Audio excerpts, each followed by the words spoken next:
Okay, hi, I'm Michael from Nuremberg. I traveled to Berlin today with the Fernbus. It was a great experience, and this is my co-founder, Eugen, and this is me, and we founded designenlassen.de. We are the biggest German crowdsourcing marketplace for graphic design, and this is us on a trip across the Alps, and this was also a very important moment in our company, because this was the first time that we were not in the office and someone else was handling all the calls and all the stuff that had to be done. So this was the moment where we realized, hey, we now have a business that can run without us. So some things about our business, that's also the structure of the presentation. So we are design crowdsourcers.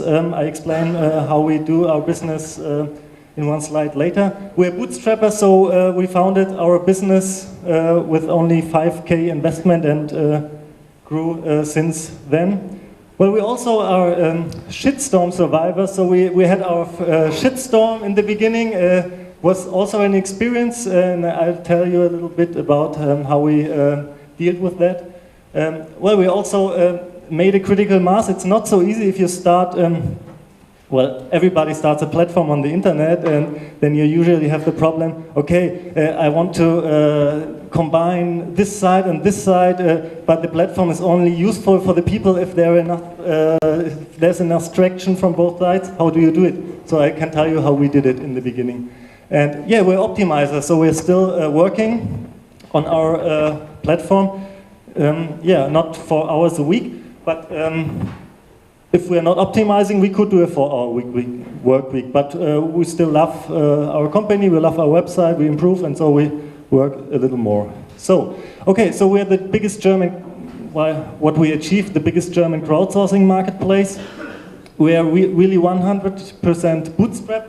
We had only 5K investment in the beginning, and since then we grew organically. We are 6 years in business, so this is the whole company, 5 people. The 6th birthday. We have a 6-figure revenue. We have more than 40,000 users. Yeah, for around 400 projects per month. So graphic design projects are handled over the platform. And yeah, as I just said, 4-hour week, not yet, but we really could do it. So Eugen and I, we are not needed anymore in the daily business. So everything is done by either outsourcing or by people that we hired. Okay, what is our business? I think I can explain it shortly. So if you need a logo, if you want to relaunch your logo, I liked your talk. Yeah, so you can go to our website. You fill out a design brief. You just say what's on your logo, what colors you like, what style you like.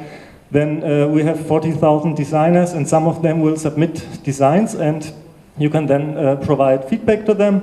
And yeah, in the end, if everything goes right, you choose your winner and get all files and usage rights. And it's not 1,500 euro as your friend, but it's it starts at 200 euros, the logo design. But you can offer more money, and then you get more designs. And I wanted to show it to you. So this is just a project from a client. This is the logo that won in the end, and then you can see that there are really many designs that are received by a client, and that's how our business works. It's around 100 logos per project, and the client has a lot of choice. So. Yes, our biggest competitor is 99 Designs, I just heard it. So, okay, so we bootstrapped. How do we do that? So, we have, from day one, we had competitors that had a lot of money, that had fundings of $30 million or 2 million euros in Europe. And well, we just did not, I think if you start something in a market, where you can make money. You will always have big competitors that have more money than you if you do it on the bootstrapping way. But my personal experience is you don't have to fear the big guys. In the end, there's money behind them, but they are just hired hands, and you are more imaginative. You will do the extra mile as a founder of your bootstrap business, and in the end, I think over time you can really win the battle. So start ugly, stay lean. In the beginning, you don't have much money. This is our first website. We did not have a logo. This logo is a placeholder put in by a designer. We didn't pay the designer because it was a friend of mine, and I was the DJ on the wedding of this designer. He did us the website, so this was the deal. And we didn't invest anything in the design of our own website. It was very simple in the beginning. We had no payment integration, nothing, and we just put it on the market and we tried to make it work. And it worked, and then we continued to code and to do more functionality. So we do all the coding ourselves. I think if you're running a web business and you want to bootstrap this web business without an investor, you have to do the coding yourself. I think it's hopeless if you have no coder on board. So this is my personal experience. You have to do it yourself because internet business, if you want to be successful, you have to change your site, your processes a lot, and you can only do this if you code yourself.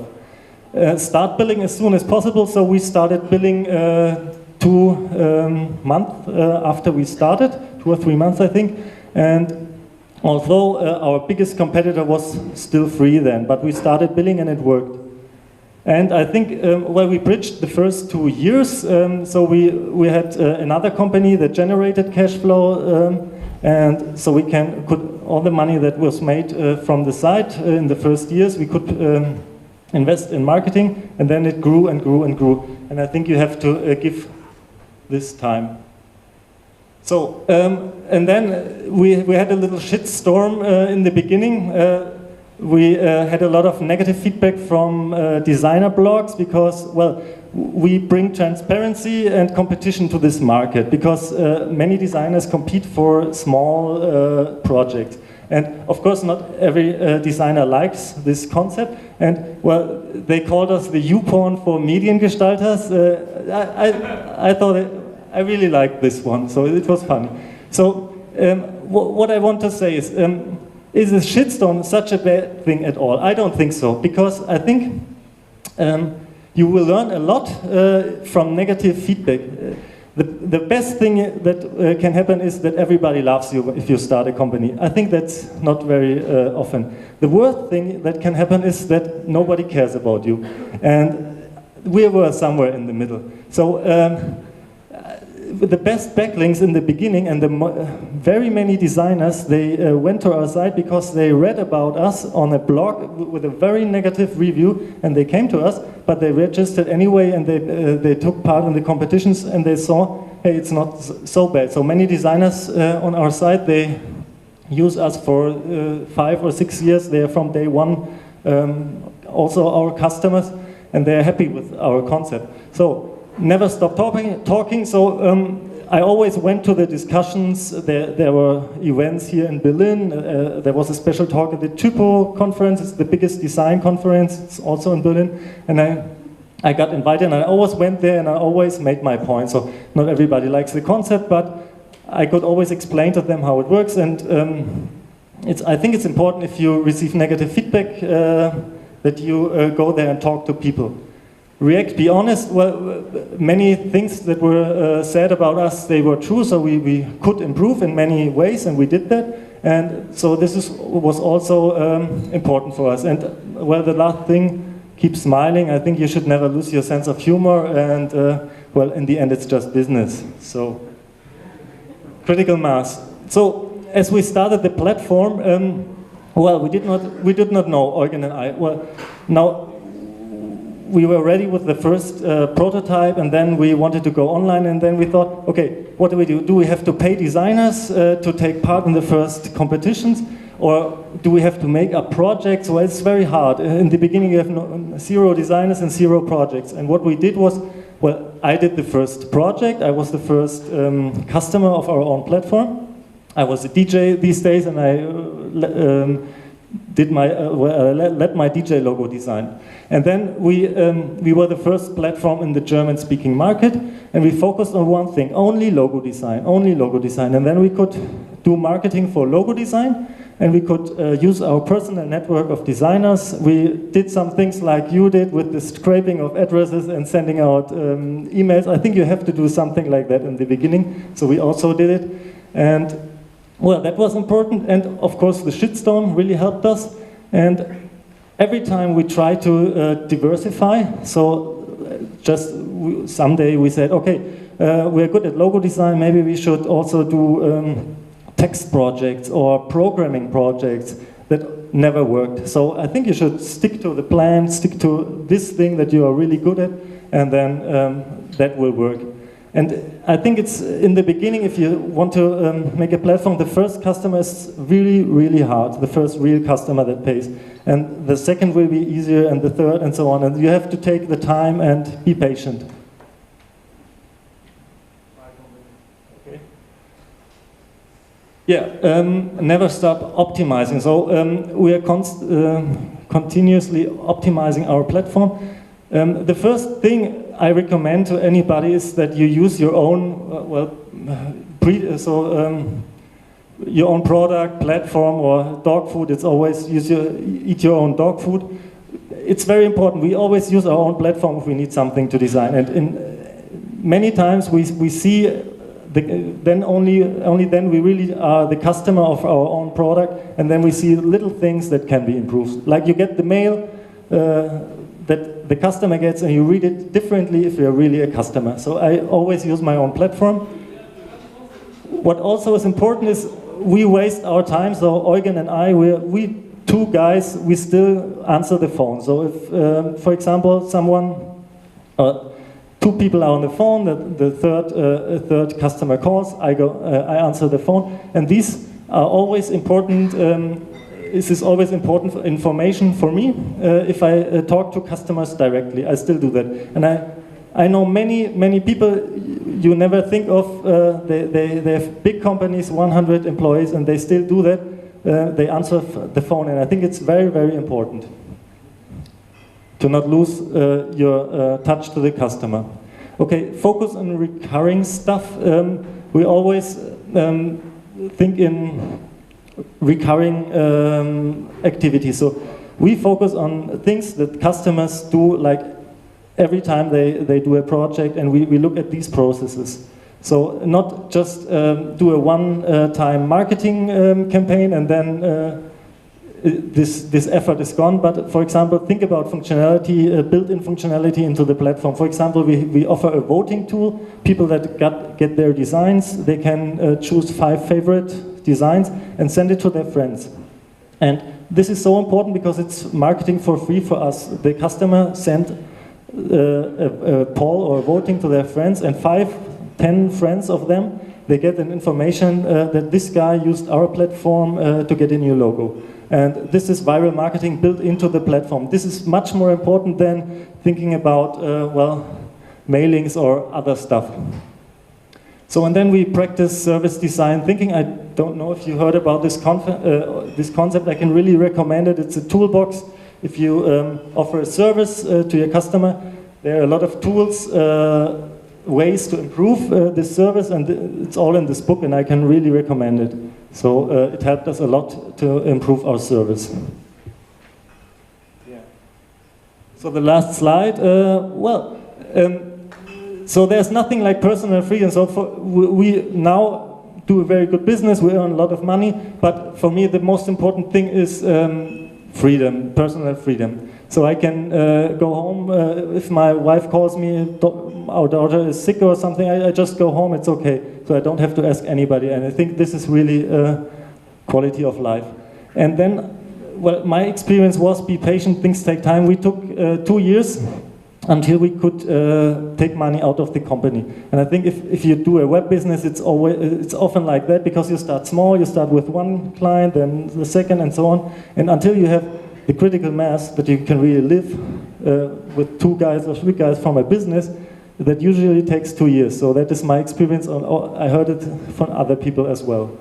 And well, in the end, it's just business. I think you should not well, just start. It's not that hard. Many people did it. It's just business, and well, for me, it's the meaning of life. Enjoy the ride, you know, make the most of it, and that's what it's about. That's my opinion. Okay, so thank you very much.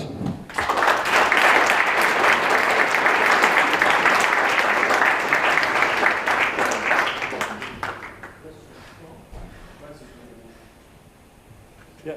So you said you started as you being your first customer? Yes. But what happened next? How did you get your second, fifth? It's easy to find designers, like you put yourself on blogs and stuff like that, but how to find... Okay, so how we did so we found the second and the third client. Okay, you're right. So we didn't know that it is so easy to find designers. You're right, we never did active marketing for designers to come on our platform. They came from themselves, but we were very needy in the beginning, and for example, I went to the Xing forums and I posted voucher codes. I made myself something like a crawler, people that entered Xing and they have a status entrepreneur. And so I thought, okay, they need a logo. And then I sent them a message. And I had these days, was it 50 messages per day you could send? And well, Eugen programmed something for me so that I could do it really fast and something like that. So you have to think about what is your target group and find a way to reach them. You should have put that in presentation. Oh, sorry. Okay. That was just one thing, but we tried so many. We tried so many things. Yeah, we were really desperate. Yeah. Okay. So that yeah. What is your most efficient paid marketing? Most efficient paid marketing.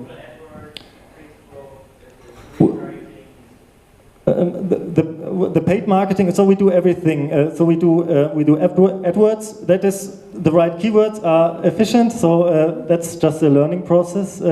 So we do also Facebook marketing. We have an affiliate program. So over the years, I mean, that grows.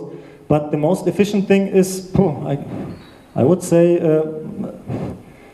very simple campaigns, sending out an email to your existing customers with a voucher code of 25%, and then saying, hey, do you know you can use it yourself, or you can send it to a friend that needs something, and that doesn't cost much money, and that's always, so for us, this is the best marketing.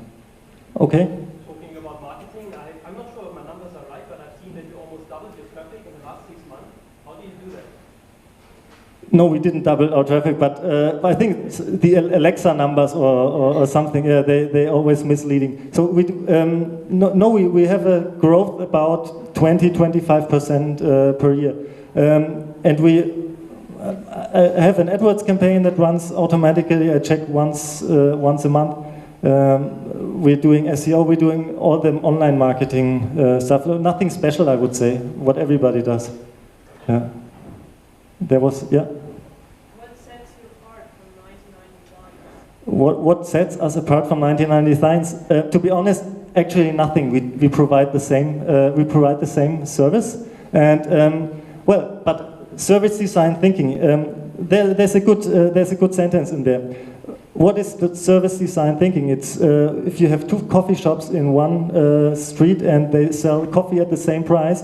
What makes you walk into one and not the other? So that's the tricky part, and it's not one word. It's like price, politics. It's like marketing. It's like what you communicate. Yeah, many things. And I think this is very individual for every business. But in the end, we do the same thing, of course. But I think it's as soon as you have a big niche, you will have a competitor, and he will do the same thing. And you have to think about how do you get people using your service. So we are set. Fine. Thank you very much.